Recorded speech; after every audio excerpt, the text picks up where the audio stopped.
700 किलोमीटरवर आम्ही आल्यात. तुम्हाला इथल्या नागरिकांची जेवायला दिवस तुम्हाला वाटतंय ना. आमच्या 3 पिढ्या गेल्यात, 3 पिढ्या. खायला सोय नाही, पहिला सोय नाही. शासन काय करतंय? 30 रुपयाची बॉटल 50 रुपयाला केल्या पाण्याची. हा इशारा आहे आमचा. फक्त दादाचा आदेश यावं. काय मराठी आहोत आम्ही दाखवून देऊ. आंदोलक जे आहेत ते रस्त्यावरून उतरलेले आहेत आणि आंदोलकांनी या ठिकाणी रस्ता जाम केला आहे. त्यामुळे खऱ्या अर्थाने या ठिकाणी मोठी वाहतूक कोंडी झाली आहे.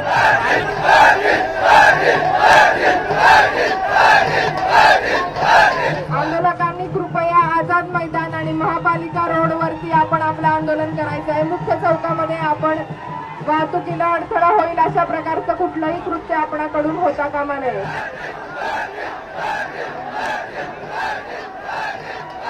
या ठिकाणी आंदोलक जे आहेत ते पोलिसांना जाब विचारत आहेत. आपण पाहू शकताय या ठिकाणी आंदोलकांची जी गैरसोय झाली आहे त्या गैरसोयीमुळे आंदोलक या ठिकाणी खऱ्या अर्थाने वैतागलेले आहेत. आंदोलकांची या ठिकाणी पाण्याची सोय नाही, शौचालयाची सोय नाही. त्यामुळे आंदोलक या ठिकाणी पाण्याची सोय नाही, शौचालयाची सोय नाही. त्यामुळे आंदोलक कुठेतरी या ठिकाणी वैतागलेले आहेत आणि या वैतागलेले आंदोलक या ठिकाणी खऱ्या अर्थाने पोलिसांनाच या सभेचा जाब विचारतायत. आंदोलक या ठिकाणी वैतागलेले आहेत. या ठिकाणी आंदोलक अशांत आहे आणि या वैतागलेल्या आंदोलकांना शांत करण्यामध्ये कुठेतरी या ठिकाणी पोलिसांना अपयश येताना दिसतंय. खरं तर पोलीस यांना मनोज जरांगे पाटलांची आण घालतायत. मनोज जरांगे पाटलांचा संदेश तुम्हाला ऐकवलाय असंही पोलिसांना सांगतायत. मात्र हे जे वैतागलेले आंदोलक आहेत हे सर्व आंदोलक जो रोष सरकारवरला आहे किंवा प्रशासनावरला जो रोष आहे हा रोष या ठिकाणी आंदोलक कुठेतरी पोलिसांवरती व्यक्त करताना आपल्याला पाहायला मिळत आहेत. खऱ्या अर्थाने मुंबईचं जे छत्रपती शिवाजी महाराज टर्मिनल आहे आणि मुंबई महानगरपालिकेचं जे कार्यालय आहे त्याच्या पुढला जो रस्ता आहे हा रस्ता पूर्णतः या ठिकाणी आंदोलकांनी अडवला आहे. त्यामुळे मोठी अशी वाहतूक कोंडी झाली आहे आणि या आंदोलकांना शांत करण्याचा प्रयत्न या ठिकाणी पोलीस करताना दिसत आहेत. पोलिसांना मात्र आंदोलक दाद देताना दिसत नाहीयेत. उलट आंदोलकांना शांत करणाऱ्या पोलिसांना या ठिकाणी आंदोलकच त्यांना नक्की काय गैरसोय आहे याबाबत विचारतात. आपल्यासोबत काय आंदोलक आहेत, काय सांगा, काय झाले? या ठिकाणी कालपासून सरकारने कोणतीही व्यवस्था सुविधा केलेली नाहीये. त्यामुळे सगळे लोक या ठिकाणी नाराज झालेले आहेत आणि दादांनी आवाहन केलेलं आहे. परंतु काय आपण पाहू शकता या ठिकाणी पोलीस या ठिकाणी नागरिकांना आवाहन करते. आपण करायचं नाही या संदर्भात आपल्याला मनोज दादांनी व्हिडिओद्वारे कालच आवाहन केलेलं आहे. व्हिडिओ आम्ही आपल्याला काल आज प्ले करून दाखवलेला आहे. आपण कृपया रस्ता खाली करायचा आहे. आपण बघू शकतो या ठिकाणी आंदोलक जे आहेत, आंदोलक वैतागलेले आहेत, सामान्य नागरिक आहेत या ठिकाणी बोलतायत. आंदोलक या ठिकाणी म्हणायला आझाद आहे. काय काय भावना आहे, काय भावना आहे, काय झालं? मैदानात चिखल बघा, गुडघे इतके खड्डे आहेत त्याच्यात. कसं माणसाने काय करायचं तिथं? शासनाची कोणती सोय नाही.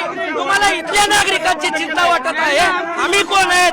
700 किलोमीटरवर आम्ही आले, 700 किलोमीटरवर आम्ही आल्यात. तुम्हाला इथल्या नागरिकांची जेवायला दिवस तुम्हाला वाटतंय ना. आमच्या 3 पिढ्या गेल्यात, 3 पिढ्या, 3 पिढ्या वाटोळ्या झाल्यात आमच्या. तुम्हाला एक दिवस त्रास सहन होणार झालाय आमचा. इथल्या नागरिकांची तुम्हाला गैरसोय जमना झाली आहे. आम्ही आज 3 दिवस झाला आलोय. 36 तास झाला प्रवास करतोय. 48 तास झाले. 7 किलोमीटरवर गाडी आहे आमची. खायला सोय नाही, पहिला सोय नाही. शासन काय करतंय? काय काय झाले, काय झाले? शासन 30 रुपयाची बॉटल 50 रुपयाला केल्या पाण्याची. संडासला सोय नाही. हे जर वाटत असेल आणि हा इशारा आहे आमचा. फक्त दादाचा आदेश यावं. काय मराठी आहोत आम्ही दाखवून देऊ. दादांनी शांततेचं आवाहन केलंय. दादांनी शांततेचं आवाहन केलंय. म्हणून शांततेचं आंदोलन चालू आहे. दादांनी पोलिसांना सहकार्य करायचं आवाहन केलंय. सहकार्य करत आहोत आम्ही आणखीन काहीही केलं नाही, काहीही केलं नाही. खायला जर नसेल, आम्हाला प्यायला जर नसेल, फक्त मैदान म्हणायला आझाद आहे. आणखीन आझाद झालं नाही. गुडघे इतके खड्डे येतो त्याच्यात, चिखल आहे हो. माणसं कसं बसतील, कसं बसतील, कसं? सरकारवरचा काय रोष आहे? सरकारवरचा काय रोष आहे? अहो सरकारला आरक्षण द्यायला हे 5:05 संसद उघडी करून शपथ घ्यायला जमते आरामखोरांना या. आणि ह्यांना हे गोष्टी कळत नाही. कोर्टावर ढकलत आहे ते. कोर्टाचा काय संबंध आहे? अहो तुम्ही थोडस इंटरेस्ट घेतल्यानंतर ह्या गोष्टीला काही वेळ लागणार नाही. ह्यांना करायचंच नाही, ते करायचंच नाही. ह्यांना मनावर घ्यायचं नाही. हे ह्यांना आम्हाला मराठ्यांना एवढा हलक्यात घ्यायलेत ना. फक्त आदेश यावं मधून. एक मराठा लाख मराठा काय असतो ते दाखवून द्या. या ठिकाणी पाहिलं मराठा आंदोलक संतप्त झालेत. मी मराठा आंदोलकांना विनंती करतो की या ठिकाणी पोलीस मनोज धरंगे पाटील यांनी पोलिसांना सहकार्य करण्याचं आवाहन केलंय. मनोज धरंगे पाटलांचा आपण या ठिकाणी शब्द पाळावा.